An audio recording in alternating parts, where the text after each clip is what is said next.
আসসালামু আলাইকুম। আলহামদুলিল্লাহ একজন বাবু মুসলমান হয়ে গেছে। বেবিটার নাম কি যেন?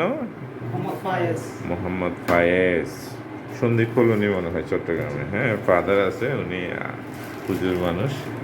আমরা ডিভাইস কসমেটিক করাই দিছি।